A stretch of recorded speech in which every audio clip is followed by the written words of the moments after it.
तो last class में आप लोगों ने टॉपिक पढ़ा था रेजिस्टेंस का, ठीक है। अब रेजिस्टेंस क्या होता है, कौन बताएगा? What is resistance?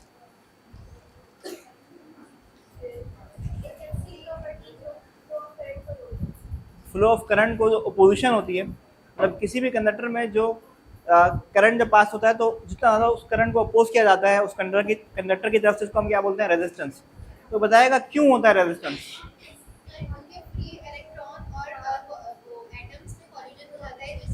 Atom conductor के अंदर जो एटम है उसमें और फ्री इलेक्ट्रॉन में कोलिजन होने की वजह से जो है वो रेजिस्टेंस होता है, ठीक है। जितना ज़्यादा कोलिजन होगा उतना ज़्यादा क्या होगा? रेजिस्टेंस होगा।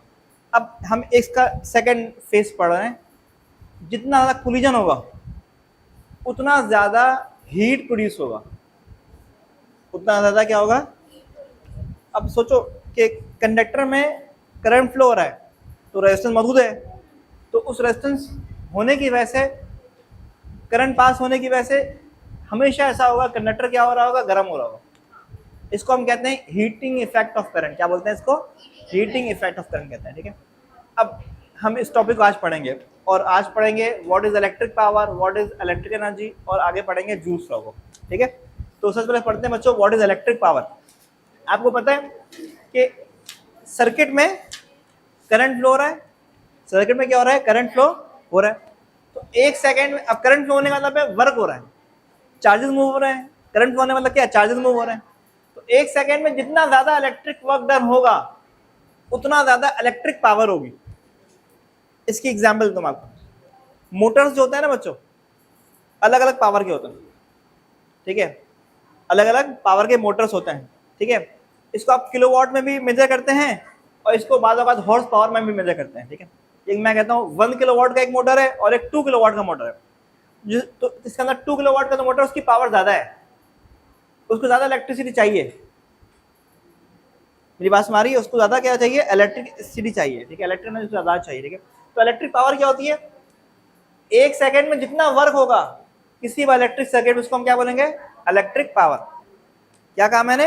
एक सेकंड में, रेट का मतलब एक सेकंड, एक सेकंड में जितना ज्यादा वर्क होगा इलेक्ट्रिक सर्किट में उतना ज्यादा इलेक्ट्रिक सर्किट में वर्क का मतलब है चार्जेस का फ्लो होना, ठीक है। अब आगे आते हैं। जब करंट फ्लो होता है बच्चों रेजिस्टर से, तो इलेक्ट्रिक एनर्जी कन्वर्ट हो जाती है किसमें? Heat energy. मतलब कुछ form of electric energy heat energy में कन्वर्ट हो जाएगी, ठीक है। अब उस हीट एनर्जी हम कहते हैं एक सेकंड में कितनी हीट प्रोड्यूस हो रही है, इसको हम कहेंगे पावर डिसिपेशन। क्या बोलेंगे? लिखा हुआ है रेट, मतलब 1 सेकंड, एक सेकंड में जितना हीट इस्तेमाल हो रहा है उसको आप क्या बोलोगे? Power dissipation. मतलब ये भी पावर एक तरीके से, हीट जितना प्रोड्यूस हो रहा है एक सेकंड में उसको हम बोलेंगे पावर डिसिपेशन, ठीक है। अब आ जाओ आगे। अभी मैंने आपको बताया पावर क्या है? Rate of work. अभी मैंने आपको क्या बताया बच्चों? कि पावर क्या? रेट ऑफ वर्क डन, ठीक है। अब आपको पता है इलेक्ट्रिक पोटेंशियल जो होता है बच्चों, वो होता है वर्क अपॉन चार्ज। क्या होता है? इलेक्ट्रिक पोटेंशियल क्या होता है? Work upon charge. अब चार्ज डिवाइड में आकर क्या हो जाएगा? मल्टीप्लाई, ठीक है। तो वर्क बराबर होगा वी क्यू के। वर्क किसके बराबर होगा बच्चों? समझ आ गया? वोल्टेज वर्क अपॉन चार्ज, और वर्क क्या होगा? We Q. तो वर्क की जगह क्या लिख दो? We Q. वी मतलब वोल्टेज, क्यू मतलब चार्ज। अब आपको पता है एक चीज, क्यू अपॉन टी किसके बराबर होता है? आई के। ऐसा ही है ना? कितना चार्ज फ्लो कर रहा है एक सेकंड में, इसको हम बोलते हैं करंट। क्या बोलते हैं? तो क्यू अपॉन टी क्या बन गया? आई बन गया ना। तो पावर का एक फॉर्मूला आ गया वी आई। पावर का एक फॉर्मूला क्या आ गया बच्चों? वी आई।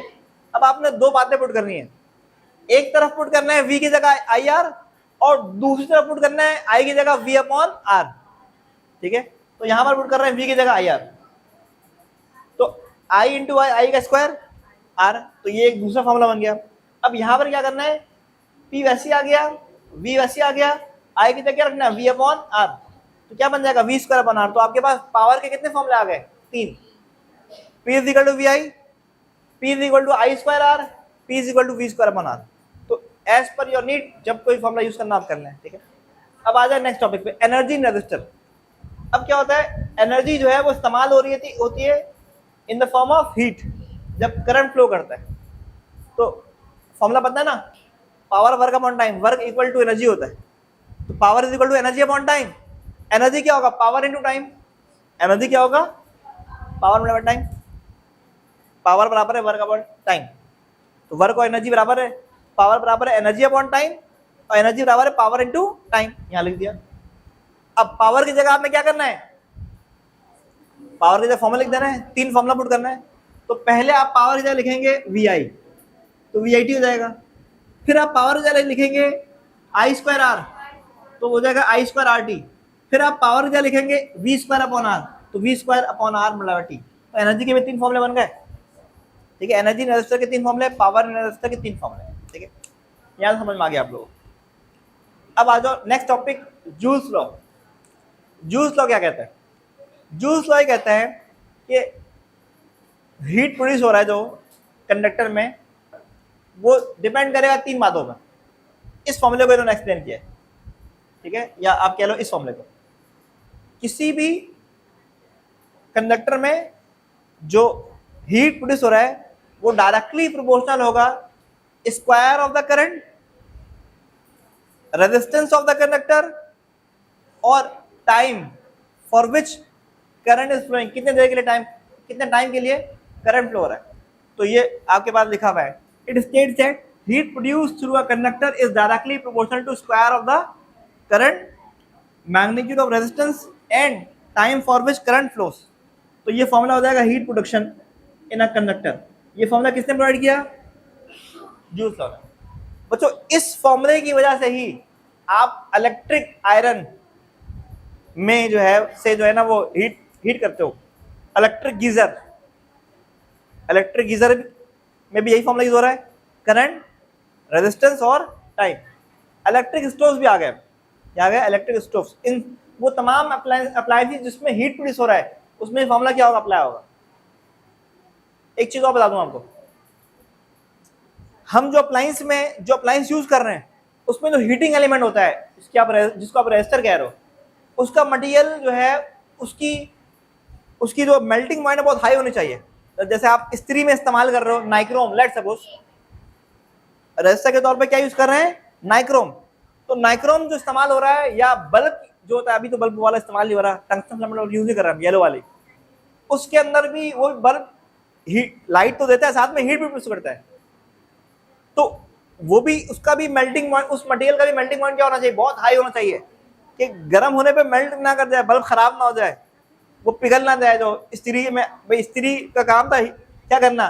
गर्म करना, गर्म होकर खुद पिघल गया। मेरी बात समझ आ रही? तो वो तमाम के तमाम अप्लायंसेस जिसमें कोई भी हीटिंग एलिमेंट लगा हुआ है, हम चाहते हैं उसमें जो रेजिस्टेंस यूज हो रहा है उसका मटेरियल वो हो जिसकी मेल्टिंग पॉइंट बहुत हाई हो, जैसे कि नाइक्रोम, जैसे कि टंगस्टन। इन दोनों एलिमेंट्स जो हैं की हीट मेल्टिंग पॉइंट बहुत हाई होती है। ये बात समझ आ गई मेरी? तो बच्चों ये आज का टॉपिक था हमारा, ठीक है, जो मुकम्मल हो गया।